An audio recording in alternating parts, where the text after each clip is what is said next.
We came out exactly how we planned it. There were 11 players and one goal, which was to score. I thought that the way we built the ball through the thirds and created opportunities was very similar to what we had talked about and rehearsed and done in training. I thought our collective mindset was one of creativity and aggression. We lacked execution, but not desire. Sessions of practice this week. Nice ball there, nearly a goal. And Tormenta. A little bit small, but don't. That's not deceitful. Very good on the ball, left-footed. Here's Rittmeyer, who gets the start tonight, and he is tripped up. Wants a foul. The whistle does not come out, though. Oh, and then for them, it's about finding this right here. Space, chances to go forward, and we see the team knocking the ball around, using that width. Great service into the box. Tough ball there, but going up to get it, Jamie Cleland. My message to the team was one of tactical and one of psychological. Tactically, we wanted to keep going down our left side. We thought that they had an outside back on the right that was a player we wanted to get at. So tactically, that was something that we wanted to keep doing, and I thought the team did a very good job of recognizing that and executing together as a team. Psychologically, it was confidence. It was to go out and to continue to stay in their half and play in their half and to just keep encouraging others. The goal is coming, the goal is coming, the goal is coming, we're gonna get it. And I thought the guys played with a lot of enthusiasm that backed up that confidence. Trying to get it to the center. Set up a shot. The angle is there. Off the post and in! Nico Rittmeyer! Oh, he gets called off for an offside, off the rebound. What a great job by Norton Reed. He's the one to carry 3 defenders from South Carolina. Watch this, he gets the ball right on top of the box. He takes care of one right there. He's dribbling, always looking up at the goal. He lets go, ricochets, and then hits the crossbar right. I don't know if that's an outside. I think he's calling Sochi for the outside. Yeah, it was on the corner, and the assistant referee decided the ball had crossed over the line. So it's tough to be in a game when you score and the ball touches the back of the net twice, you're called offside, and then they score a goal that doesn't touch the back of the net. And assistant referee is there, but that's why he's there to make that decision. Pass left there, and now another chance. Rittmeyer! Offsides once again. And that one's actually even closer than the one before. They do the 1-2s. Watch the replay right here. That's when the touch is. I don't know about that one. I think he was on. The rule is that if you're even side by side, you're on. Playing in the Sun Belt Conference out of Atlanta. Oh, There's that's Brighton. a good. The youngster makes a big-time play, and now he's got some numbers. Alarape trying to make a difference. Just inserted into the game. Roberts takes a swing off the post. By the youngster, 27, Jameson Bryson, who stole the ball, played a great ball. Watch this one-time hit. Goalkeeper doesn't even try. Look, 3 players right there just see the ball. In the second half, corner kick from Leandro Brown. In the danger zone, trying to kick it out, and it'll be a goal. You know, I think that the result did not justify our performance, but we are definitely in a league that keeps track of score and points for a reason.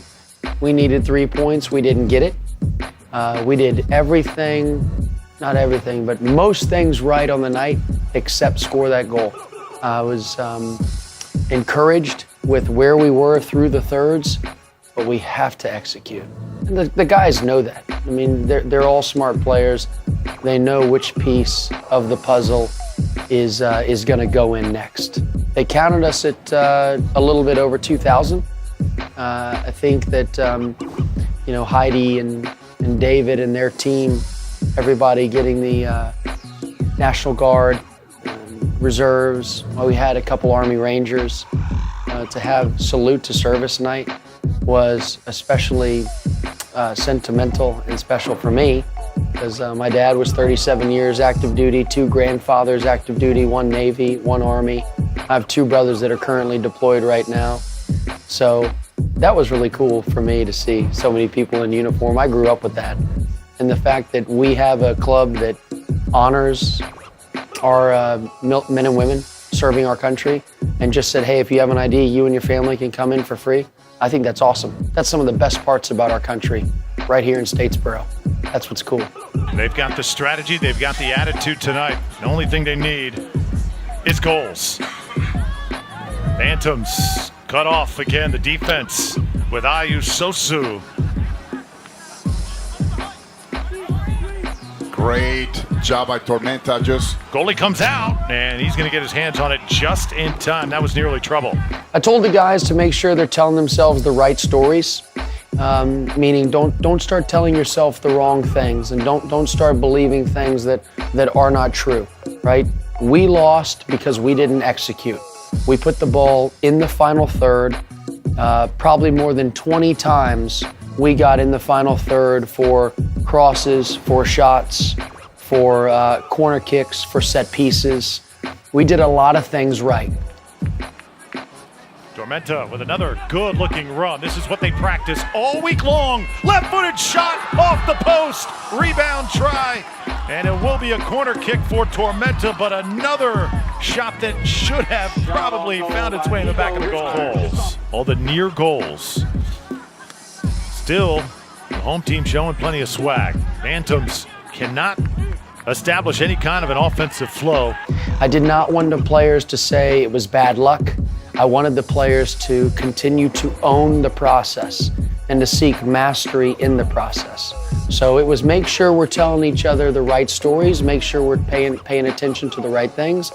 And in training this week, we will today will be a short session focused on executing in the final third. So much of where we missed the other night was in a distance of about 25 yards long by around 50 yards wide. So we're gonna get right into that space today and pump a lot of balls in there and give guys chances to be confident and trust themselves. And then for the rest of the week, we'll look at a couple bigger pictures. We have 3 games this week over 5 days. So most importantly, we're gonna encourage the players to take care of themselves. Recovery is an essential peak performance skill. So how we hydrate, how we sleep, the length of our sessions, all of those things are going to be important to me and my staff as we get ready to go and play 3 games in 5 days. I think part of what allows the guys to do well is the environment that the Van Tassel family has set up for us. They're in there with water and Powerade and food and all the nutritional resources that they could need. And we're going to train later on this afternoon to try and mitigate some of the heat. Our games are played in the evenings. So I think the other thing you have to look at is when you have a group of highly motivated people, they tend to pay less attention to things that are outside of their control.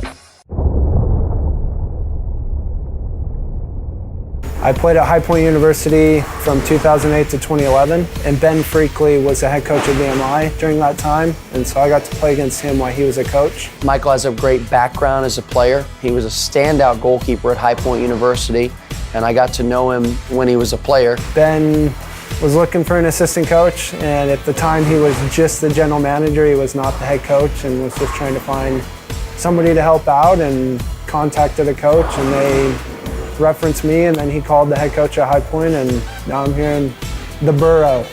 Michael has those qualities that you want in a coach, somebody on your staff, which is very organized, very responsible, very disciplined, does a great job connecting with players. I feel really blessed that we have Michael and his family here. I think we've gotten more than just a player, we've gotten a great family to come to Statesboro with his wife Shelly and their children as well. So for me, my responsibilities include helping to set up training, breaking down film, implementing training, going through it, coaching, but I more specifically work with the goalkeepers and making sure that they're set up and that we're doing goalkeeping specific things for them. Michael is really pragmatic, super methodical. When we decide to make a change in the game, we're not only looking at how that player could positively impact the game on the attacking or defending side of the ball, but Michael does such a great job in helping me analyze when to put that player in, and also other ways in which the game could change, especially in terms of set pieces. Being part of a brand new program has its challenges, but it also has its upsides. You're not going into a place where there's bad culture, there's difficulties, or there's certain stigmas. You can create what you want to create. Now that can always be difficult, but you set up the structure, and if you feel that you can be successful at that, then you should be. And so I think Michael provides good balance between being young and being connected with players and having recently played not too long ago. He has PDL experience, pro experience, but it's obvious that he really wants to be a coach, and Tormenta FC is lucky to have him on the staff. He's a great person. Didn't really know Ben until I got here. I mean, we spoke on the phone quite a bit, just leading up to this and from my initial bringing on to Tormenta. Fantastic guy. He's very motivated, which I enjoy because he is ambitious as I am, and he's very detailed and organized like me as well, and wants to make sure that there's a purpose and plan behind everything we do, as opposed to just rolling the ball out and let's play. So at least working with him, I've enjoyed it, but I also have enjoyed to get to know him as a person and his family, and I think we've connected there as well. So it's not just a professional relationship, it's a relationship that will last a lifetime. So we have the Dynamo, we have the Charlotte Eagles, and we have the Charlotte Independents, 2 PDL teams and 1 USL team. This week will be big for us because we have 2 games in the Premier Development League, which is really the bottom of the triangle, right? So we have PDL here in the Premier Development League, and that's where we're playing. And then we have the USL right in the middle, which is guys that are on pro contracts. What both of these blocks have in common is that they're trying to get to the top of the triangle, which is the MLS. And there will be players on that USL team that we're playing against where their ambition is to take that next step up. And I think we have guys on our team as well, a couple of them that are probably good enough to catch the eye of some of the USL coaches. And as in all coaching circles, coaches talk to each other about players and talent and where it comes from. And one of the goals that we definitely have from our PDL, Premier Development League team here in Statesboro, is that one of our players will one day sign a pro contract with the United Soccer League, USL, or Major League Soccer, MLS. Sorry, a lot of acronyms to keep up with. But the goal will one day be that, you know, on the Tormenta FC journey, the story of Tormenta FC, as we kind of turn through the pages of that. If you look at a James Brighton, for example, who's 16 years old, right? If you look at the story or the rise of James Brighton, where at 16 years old, he was a player, unpaid, amateur in the Premier Development League with Tormenta FC. And now James in August is gonna be going to an MLS academy in Atlanta United, right? To think that James one day, possibly, could be wearing an Atlanta United jersey, and to know that his journey started here. To know that's the exact reason that our mission statement is Pros Start Here. Because one day that's gonna happen. We believe that's gonna happen with the environment, the infrastructure that we have here, the opportunity for our players to play a full season in the PDL and 1 or 2 games against pro teams in the USL. One day, one of our players will trade in his Tormenta FC jersey for one that comes with a contract as well. And we're gonna be really excited and lucky and blessed that we were a part of that guy's story. That's part of our job as well. That's why Pros Start Here.